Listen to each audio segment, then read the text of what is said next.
a good day to be indigenous. Get up, stand up. They are going to become more brutal.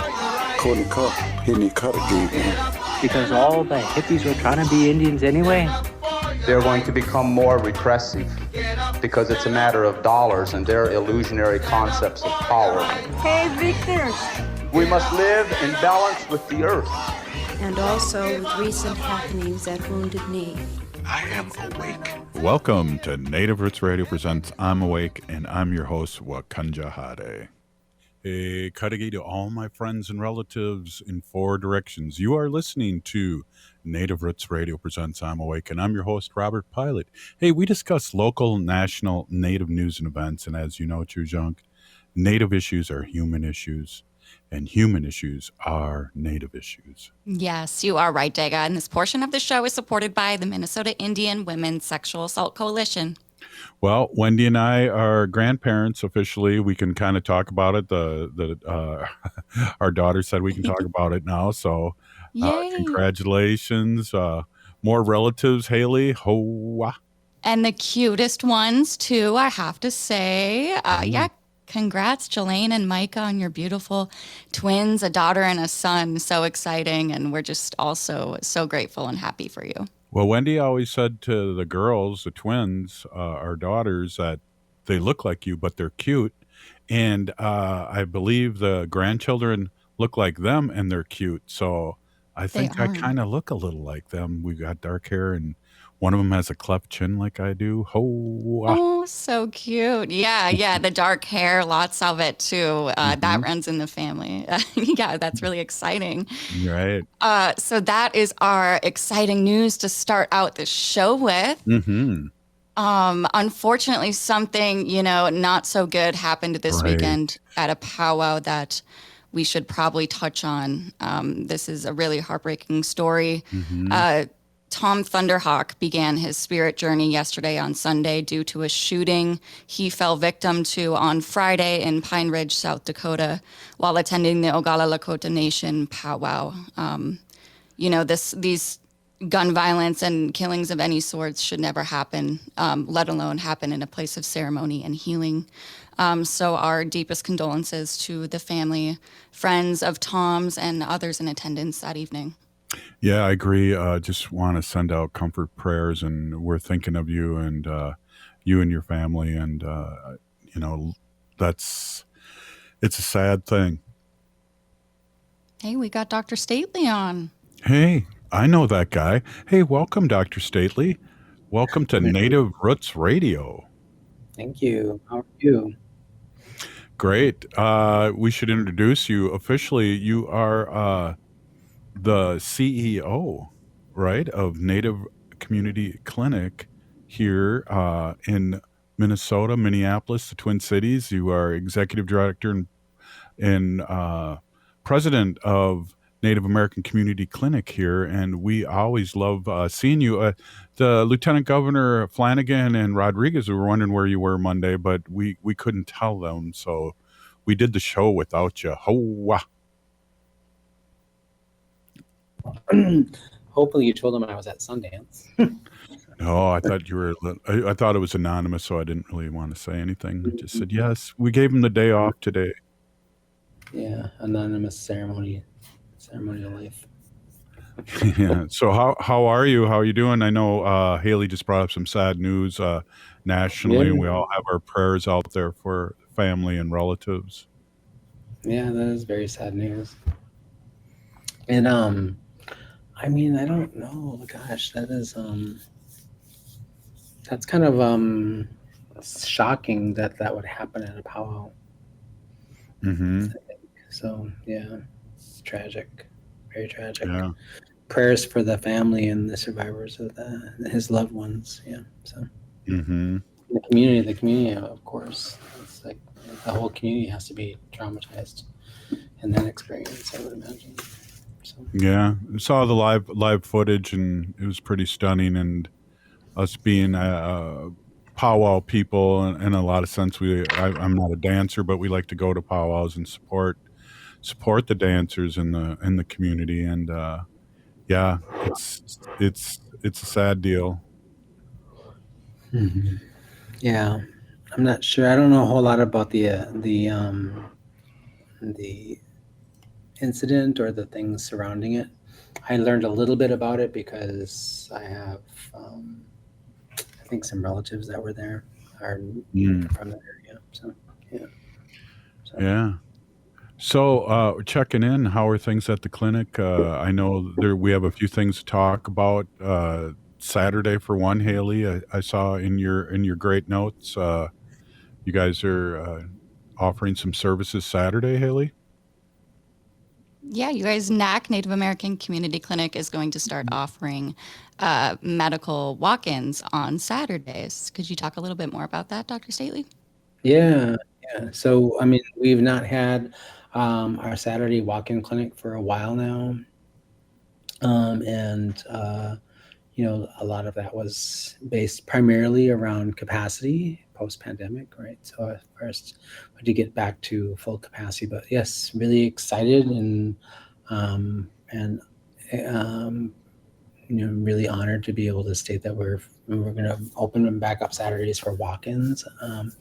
That's important. It was like it always has been something we did for many years up until probably, I think, I want to say probably 2021, maybe. Like, when we started losing staff for 2022, we had to kind of like put that work off for a while until we kind of staffed back up. But finally able to do that, opening our doors. I believe the hours of are from I don't remember what the flyer says, but I think it's basically noon, or I think 10, actually, now that I think about it, 10 to 2. So, and no, it's a walk-in clinic, so of course, no appointments necessary, just walk in on that morning. And I think we, it's an opportunity for you to get, sort of like, any, acute care that you might need that day. A lot of families sometimes, and folks, especially during the year, we see this more frequently during the year when kids are in school. Kids can't get out of school to see a provider for, like, the typical thing, like a strep test maybe, or some other issue, or people can't leave work. So it's an opportunity for you to get something taken care of that you can't normally get taken care of during the week. So really excited to be able to offer that back to the community again. Well, Dr. Stately, I want to kind of reverse back to what happens at Native American Community Clinic. I want our people all over Turtle Island that listen to this show know about the clinic. And the clinic, how many people do you serve, do you think, weekly or yearly? I mean, it's a really important entity here in the Twin Cities, Minneapolis. And I just want to let people like outstate that listen to us all over Turtle Island kind of get an overview of how great this clinic is for our community. Thank you. I appreciate it. So the clinic is a federally qualified healthcare center. We're situated in South Minneapolis along what's called the American Indian Cultural Corridor. That's that space between sort of, I think, along Franklin Avenue, between 11th Avenue and Cedar. We're a couple blocks from the new, beautiful American Indian Center, right? And all the other organizations that sort of serve the Native community along Franklin Avenue in and around South Minneapolis as well. And we provide comprehensive medical care and health care, which includes primary medicine, primary medical care, everything from, like, vaccines and, health assessments, and you're kicking the tires to make sure everything's working okay, all the way to, like, chronic healthcare conditions, diabetes, heart issues, all kinds of things. We have a mental health clinic that provides outpatient mental health services, and also 2 outpatient substance abuse treatment programs, which includes a Suboxone dosing clinic. And then we have a very robust traditional healing program and a dental operation as well. Wow. Well, we'll talk more, and maybe we'll talk a little bit about Sundance and what we can talk about here on Native Roots Radio, but how how great that is for people to go there, and people are interested. We're with Dr. Stately, and we'll be right back after this short break. We are your relatives, We are your relations, brothers, sisters, sons, daughters. And some of us are your grandchildren. We are your community. Historically, we held places of honor and respect. Because of the impact of colonization, some of us are rejected, thrown out from family, friends, and community, set up as targets for sexual violence, sex trafficked, humiliated, tortured, and murdered. Everybody has the right to be safe. We are your relatives. Remember, Homophobia is not traditional. Sponsored by the Minnesota Indian Women's Sexual Assault Coalition. Minnesotans age 65 plus might qualify for Health Partners Minnesota Senior Health Options. The plan includes personal support, coverage for medical, prescription drugs, and dental, plus over 30 extra benefits. Eligibility information is available at healthpartners.com/oneplan. Health Partners is a health plan that contracts with both Medicare and the Minnesota Medical Assistance Medicaid program to provide benefits of both programs to enrollees. Enrollment in Health Partners depends on contract renewal.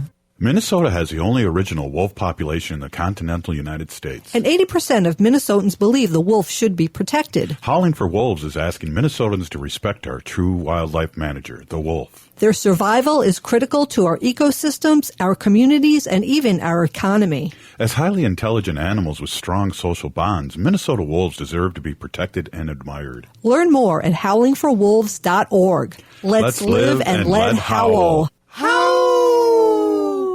You can't have too much pride, so don't miss one of the best rural pride events in the country at Fargo-Moorhead Pride, August 8th through the 11th. There are tons of activities, including a dance party, family fun night, a 5K fun run, block party, and a pride parade.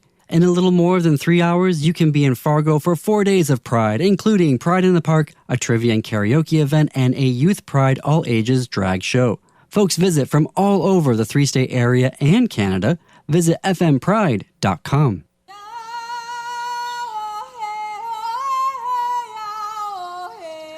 This is Leonard Peltier. I am in Coleman 1 U.S. Penitentiary, and I'm listening to Native Roots Radio. And we're back to Native Roots Radio presents I'm Awake, and this is Robert Pilot.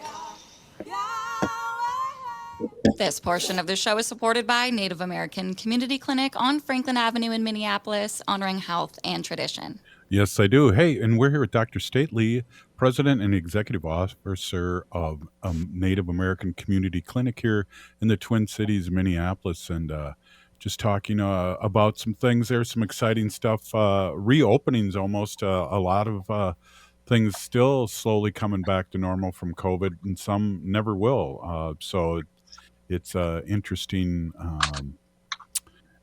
time we live in. Dr. Stately, we know you were at Sundance, and I don't know, me only being a helper at Sundance a few times, I know it's a very sacred thing, but it's also a rejuvenating thing for the members that show up and are in deeply in prayer in Sundance.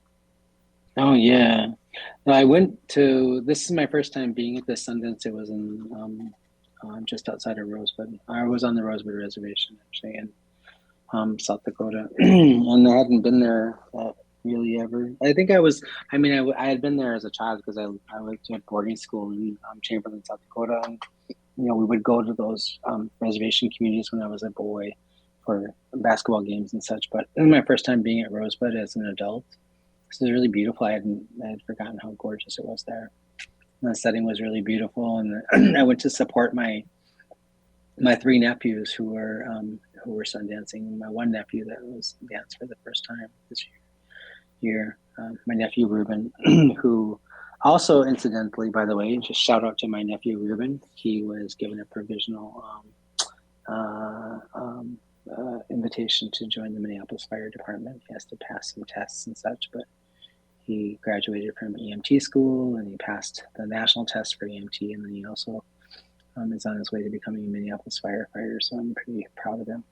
But I could have never been more proud of him than when I saw him dancing at the Sundance. He, the other thing that was just like, I had this moment when I was, towards the end of the Sundance on Saturday, folks are piercing and they're, they're giving their flesh offerings and, and the like, them kind of, giving up their prayers and their offerings on that day. And it's a healing day as well.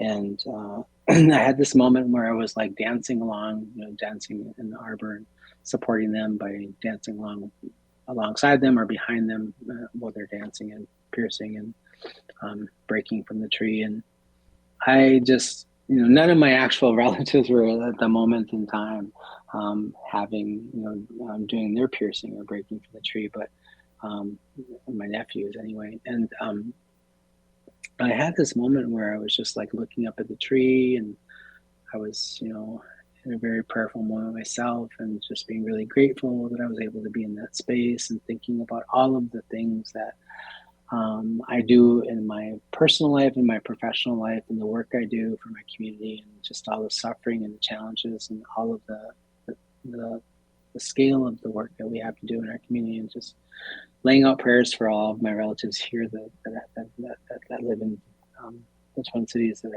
where I work. And I just was overwhelmed by the beauty in the moment, and I just started to cry. I think that's the thing that is just really remarkable about the experience. You just feel so incredibly grateful to be in that space. I was looking around and I was watching everybody, and little tiny ones from like 6 or 7 years old in the circle, all the way up to like these amazingly elder grandmas and grandpas out there dancing, in 100-degree heat, right? And right.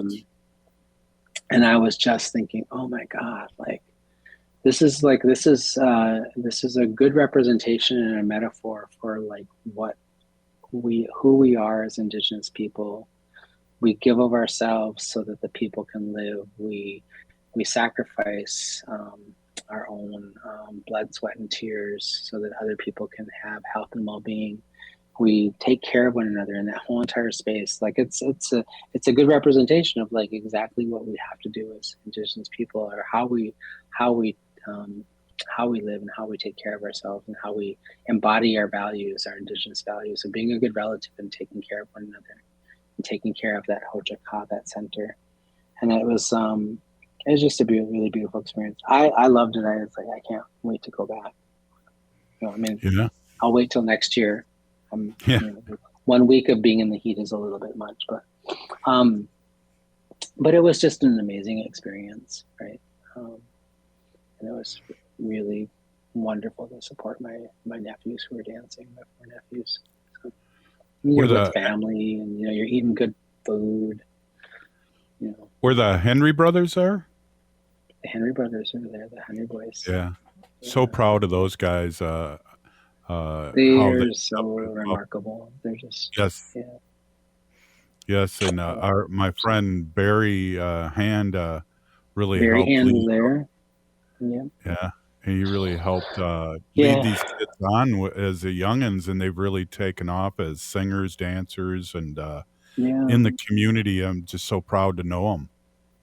Yeah, and then the last day I was there on Sunday, we stayed until Monday, and then I got to take a little bit of a tour of the tribal college there, which has been around for 53 years, I think, 54 years, something like that. One of the first tribal colleges, and it was like just amazing. The community is beautiful. The people are lovely. My niece's partner's mother made us all breakfast before we hit the road, and so it was nice. It was a long day for me though, because I traveled up to Crow Creek, just a neighbor reservation on the other side of I-90, and went up there to see my son's grandmother and her and their family, say hi to some people there, and then got home about midnight or so. Powerful. And, it was Powerful. lovely. So. Well, we've missed you, and a lot's happened since, and rumor has it that you might be a vice president candidate here. Is Kamala? That I might be. Well, I was on the short list, and I just, I politely said no, thank you. I have a thing I'm trying to accomplish here, and the Twin Cities. But I know the American people need me, but I have community support. But thank you so much. Well, how exciting But is that? who is on the short list is our governor, Minnesota Governor Tim Walz, which is really exciting, right? Mm-hmm. And I think what's really exciting about that, because I was talking with somebody about this. I was talking with my son about this the other day as I was driving him to see a movie with his girlfriend, and I said, "Hey, we were talking about, he brought up Kamala Harris being the presidential nominee, and he was like remarking about how amazing that was." And I said, "Yeah, you know what else is amazing?" I said, "There's a very good likelihood that she could pick Tim Walz, our governor, to be her running mate. And if they get in, if she picks him and they get elected, then you know what that means?" And he goes, "What?" I said, "That means our relative, Peggy Flanagan, your tribal member, will ascend to the governor's position." I said, and that would be an amazing, amazing thing, because it would be the first time in history that a Native American female was in a governor position in the United States. And that, my son, I never thought I would ever see in my lifetime. So there's you're watching history unfold before your very eyes here, son. It's like, does that mean I don't have to go to history class? I'm like, no, that's not what that means. Good answer. Good question. Wow. That reminds me. No, you still have to go to history class. But you're watching history unfold before your very eyes, because I would have never thought, what is it, almost I'm 62, so almost 54 or 44 years ago I had the first opportunity, or 46 years ago I had the first opportunity to vote, right? I would have never ever thought that I would see an opportunity to see a female Black president be at the helm of the United States. I remember you were just a brand new baby when President Barack Obama was elected. I remember dancing in the streets in Seattle when you were just a little tiny baby. I left you home with people while I danced in the street. But I said, I remember being a young man when Geraldine Ford was on the ticket. That's right. These are things that I never, ever, ever thought that I would see, because I just thought, America, for as progressive as we think of ourselves, there have been female presidents and female leaders all around the world in developed countries for decades now. It's high time we step into this space. And then I said, by the way, look around you. You can see what men have achieved. So give some women some chance. Here. Yeah, exactly. Wow. Good call. Hey, Dr. Stately, thanks so much for stopping in. We've missed you, and we'll see you around on the avenue. And I'm glad you're here, and I'm glad you come on our show. It's always great to see you. Thank you. It's good to see you too. Have a good evening. Take care. You too. Be well, everyone. Bye. Right on. Wow, that was great. Hey, this is Native Roots Radio, Haley, and what do we got up next here? Hey, we're going to be back with the Minneapolis Parks and Recs Board. Right on. We'll be right back. This is Native Roots Radio, and we'll be right back. Hey, how many times should I say that? We'll be all right. A lot. We'll be right back. All right. I must be delirious now that I'm a choka.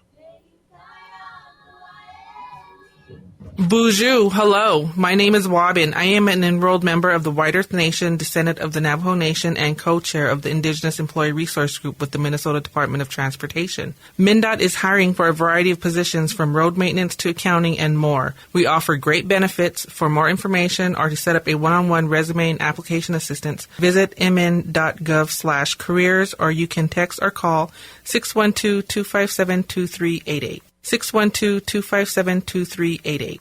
Hey, it's Robert Pilot from Native Roots Radio here to tell you about the best window contractor in Minnesota, 952 Windows. Here's why I trust them in my home projects. 952 Windows is a part of Loyal Home, founded by former window light workers known for their ethics and quality. It's a top-notch remodeling company that's been flying under the radar for too long.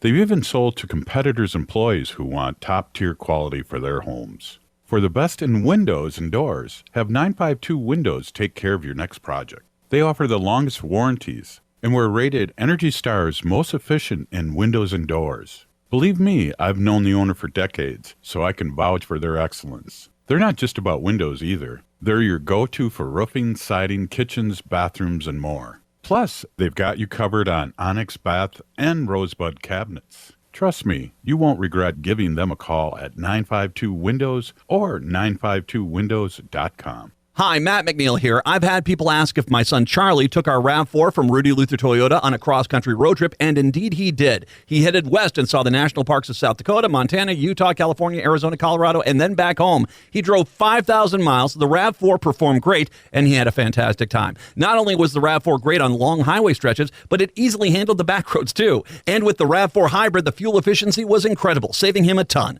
Test drive the RAV4 today at Rudy Luther Toyota, 5 miles west of Minneapolis on 394. Bonjour, hello. My name is Wabin. I am an enrolled member of the White Earth Nation, descendant of the Navajo Nation, and co-chair of the Indigenous Employee Resource Group with the Minnesota Department of Transportation. MnDOT is hiring for a variety of positions from road maintenance to accounting and more. We offer great benefits. For more information or to set up a one-on-one resume and application assistance, visit mn.gov/careers, or you can text or call 612-257-2388. 612-257-2388. Would you let animals pick your insurance? Do you really need to experience mayhem to get the best rates? Or how about a celebrity quarterback or fake university saving you money? There's a lot of marketing stunts when it comes to insurance, but what you really need is someone looking out for you. Call Array Insurance, and they will work hard to find you the best insurance coverage and rates. So avoid gimmicks and call Cheryl at Array, 763-504-3067, or arrayinsurance.com. Array Insurance, working hard for you. AM 950 KTNF, St. Louis Park, Minneapolis, St. Paul. Turn to Auto Technical with your vehicle donation. We have families waiting for a car. You know, over 85% of unemployed are successful in finding and keeping a job if they have dependable transportation. A car plus a job equals a life changed. 612-919-5526. We have families waiting for a car. 919-5526 or autotech.org. With a look at your AM 950 weather, I'm Patrick Lilia. Rain and storms continue into the overnight hours with a low of 61. Then Tuesday, sunshine with a high of 76. Ellen's Last Stand Up tour is coming to the Orpheum in Minneapolis next Thursday through Saturday. Listen to the Matt McNeil Show for your chance to win a pair of tickets to the Thursday, August 15th show. Buy your tickets for that or any of the 3 shows at Ticketmaster.com. Anine, I'm Lieutenant Governor Peggy Flanagan, and you are listening to Native Roots Radio. Welcome back to Native Roots Radio presents I'm Awake, and this is Robert Pilot. This portion of the show is supported by Native American Community Development Institute, or NACD, in Minneapolis. Hey, Haley, we might have to change that bumper soon from Lieutenant Governor Flanagan to Governor Flanagan. Hey, we can hope. Yeah, exactly. Hey, before we get to our guests, just give me a quick rundown of All My Relations' newest gallery exhibit. I know you were there holding down the fort for Native Roots Radio.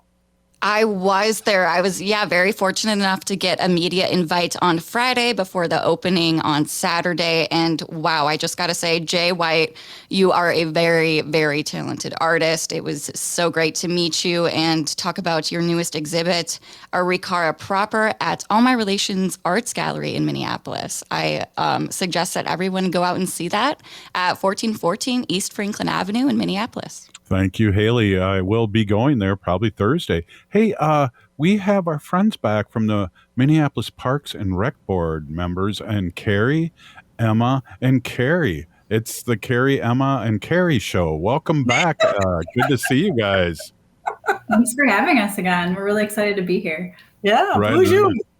Oh, hey, I'm Choka now. I just got some first round of grandchildren, a boy and a girl, and so I'm a little off here. I didn't get my nap in, probably because I don't know why I didn't get my nap in, but I guess I'm not the parent, so I guess I should be wide awake.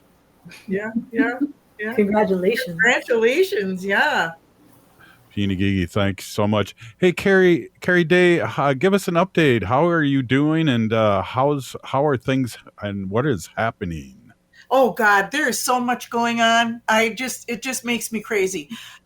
We've got pokers and all of the fires. I mean, literally. And I've really had an opportunity this last weekend to go over what we've really done and accomplished in the last year. It's been a year. September will be a year that I have been with the Minneapolis Park and Recreation Board, serving as their first Indigenous Parks liaison. The park has been progressive. I feel like they're moving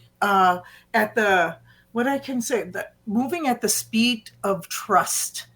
And Wow. that's really, really important. Because again, I don't want my people to feel like things are being pushed or shoved or moved in a certain way. And the guidance and direction that I've been able to give the park board has been well received. I've not had any pushback on any of the directions that we've gone. We've always worked so collaboratively. I have to say, being able to work with Carrie Christensen in this Indigenous Reconciliation Action Plan work, where there is 11 focus areas here, so it's a really broad scope of work, as well as on the ground work with Emma.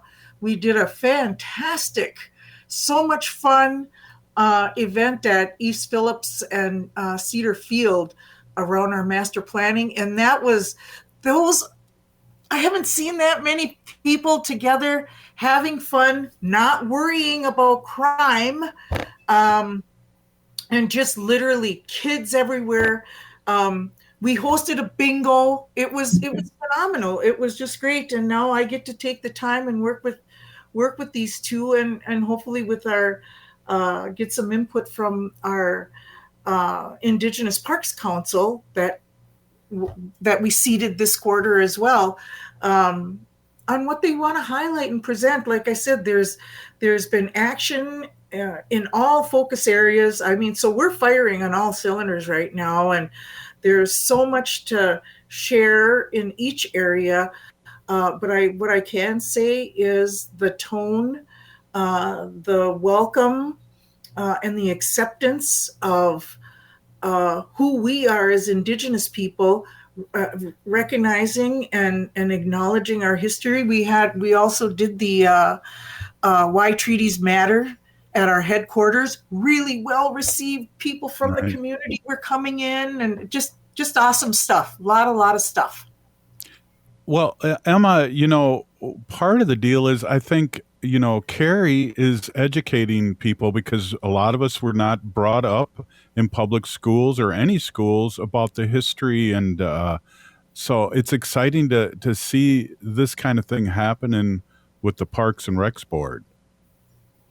Yeah, it's really exciting, and I'll invite Carrie Christensen if she wants to say anything more about the reconciliation work. I will just note what Carrie Day mentioned. We did just host our event on July 16th at East Phillips.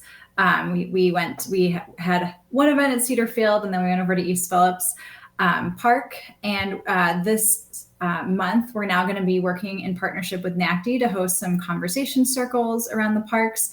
We'll also be showing up in the community, both at the parks and around, talking to some folks, and then we're going to be pivoting to some design work. So just wanted to give a quick update about kind of where we're at with the East Phillips planning process. I just want to jump in there really quick and say the fashion in which they are doing engagement is different. Our elders are so appreciative, especially at Little Earth. They're like, are you going to research us again? Are you going to survey us again? We've been through this a million times. We don't want to do that. That's, and we came in with a whole different way of engaging folks. It really was, the kids were just phenomenal. We had a dunk tank, the police. We had a really good community event. It was awesome. Right on. Well, Carrie Christensen, I was trying to do Carrie Day, Emma, Carrie, but now I'm going to go, I'm going to hand it over to you. Now I'll go Carrie. So what do you have to say there, Carrie? Well, with education, I'll just underline what Carrie Day said. So we did host the Why Treaties Matter exhibit at Park Board headquarters for a month. Thank you to the Humanities Center and all of their partners for that amazing community resource. It's free of charge for other agencies or organizations that might want to host it in a public space. They ask that you also put on some kind of public events or other educational events. And so a few of the things that we had was chats with Carrie Day. And as she mentioned, she's our first ever Indigenous Parks liaison. And I think that, I feel like those chats are a really good example of the way that it's not just about information sharing, but there's a culture of just kind of slowing down for an hour and hanging out with Carrie Day and talking about the exhibit rather than sitting up there as experts in some panel. I think it's not only the information, but it's the mode of knowledge sharing. We had mentioned on the last show, and thanks again for having us here today.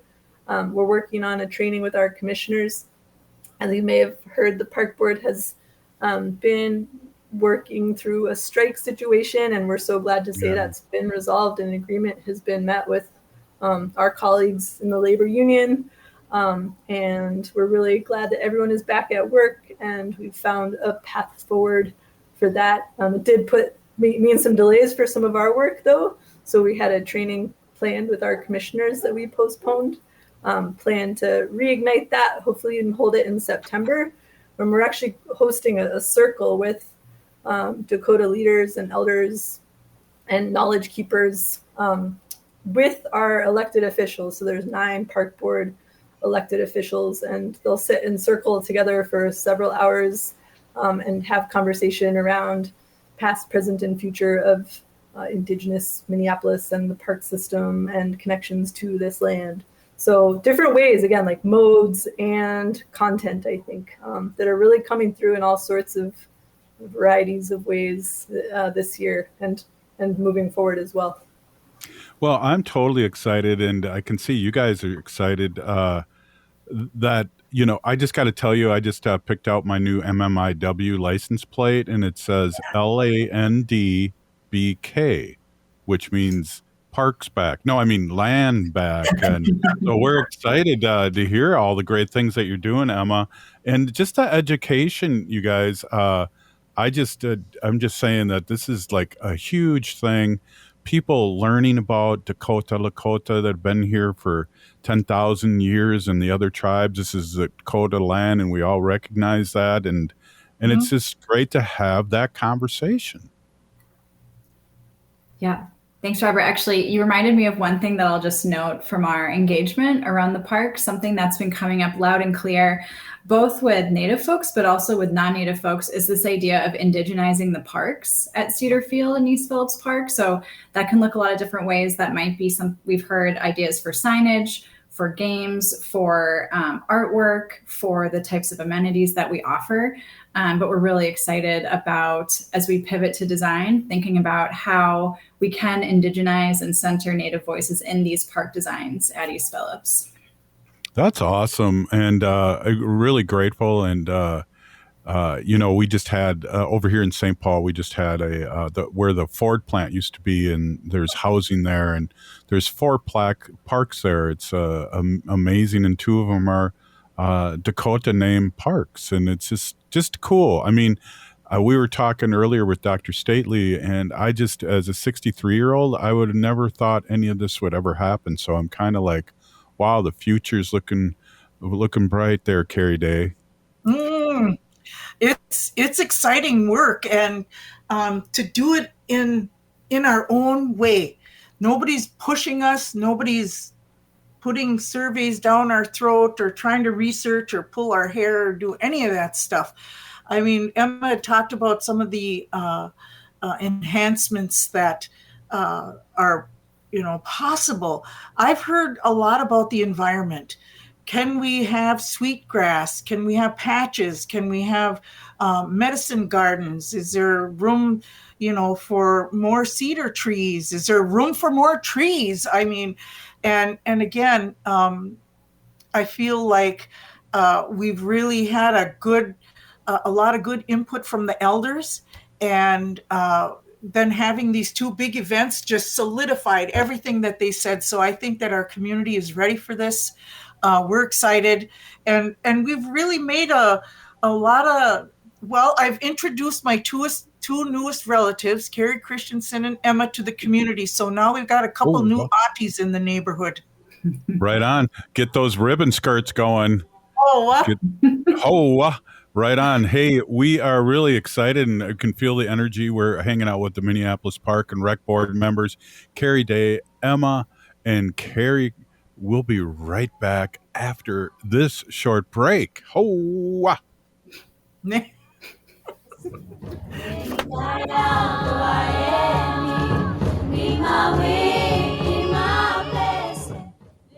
The city of Minneapolis is now on Native Roots Radio with Minneapolis AIR. AIR stands for American Indian Relations. Guest host Christine McDonald talks to people about important things affecting the city's Native communities. Minneapolis AIR dives into topics like public safety, public health, elections, and so much more. Tune in to Minneapolis AIR on Native Roots Radio from 5 to 6 p.m. on the second Wednesday of every month, right here on AM 950. J&S Bean Factory is a Native-owned, community-supported, cozy, artsy coffee shop which offers roasted on-site beans, live music, and baked goods. Relax in the beautiful outside patio. City Pages writes, voted top 10 coffee shops. Tucked into a quiet corner of St. Paul's Highland Park neighborhood, this coffee shop roasts beans on-site from the best coffee-growing countries in the world. Located at 1518 Randolph Avenue, St. Paul. The good stuff. Back to school is just around the corner, and Seward Co-op is here to help get students of any age stocked up with affordable organic options, specialty snacks, and meals from the hot bar for nights when you don't want to cook. Whether you need coffee to get your school drop-off going or just need a place to study, Seward Co-op has you covered this school year. Learn more at seward.coop. That's seward.coop. Hi, I'm Scott Shambot from Shambot Family Dentistry. We're the fear-free, shame-free dental office. If you're having a dental emergency, we'll try and get you in the same day you call because we don't like to see anyone in pain. And we'll help you get through every appointment in the most pain-free way possible. As my daughter Rachel says, if you don't see my dad, please see another dentist. Take care of your teeth because they're the only ones you get. Shambot Family Dentistry in Hopkins and St. Paul. Find them online at shamblotfamilydentistry.com or call 1-800-FIX-MY-TEETH. Hi, I'm Jane Fonda, and you're listening to Native Roots Radio. And we're back to Native Roots Radio presents I'm Awake, and this is Robert Pilot. This portion of the show is supported by Howling for Wolves, protecting wolves for future generations. Wow, that was a good one. Let's do that again, Haley. We've been waiting Howling for for wolves. Let's do it again, Haley. The whole thing? No, just the last part. Howling for wolves, protecting wolves for future generations.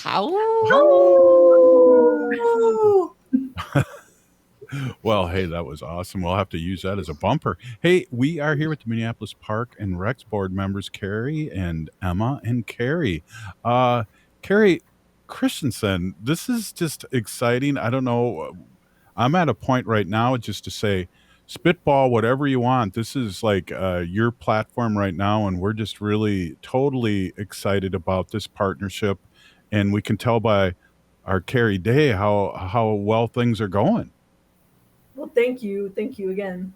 So nice to be here. So yeah, a couple things cooking for us at the park board is over the last year we've been looking at different policies and paying attention to what policies inside our system that are currently in place that might get little tweaks to better represent Native or Indigenous rights, perspectives, narrative.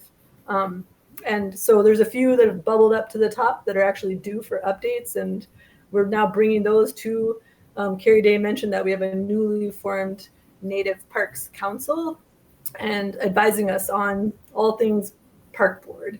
And so there's the policies that we're bringing to them in the next couple of months include a naming policy, which we currently have a naming policy at the park board again, but it's due for an update. And so it's a great time bringing it to the council to say, how do we best move through naming processes that were either community or bring forward ideas that have indigenous language rooted in them, or if it's a sites of significance, how do we integrate that? What kind of policy and procedure do we need to support those processes so that we as a park system can just follow the procedure that both our council, and then also we would take those policy updates to tribal councils to make sure that we're working in alignment with what they think is the right process for another government to be following in accordance with naming or renaming or reclaiming of names, which is sometimes the way I think of the Bede-Makaska renaming that happened a few years ago,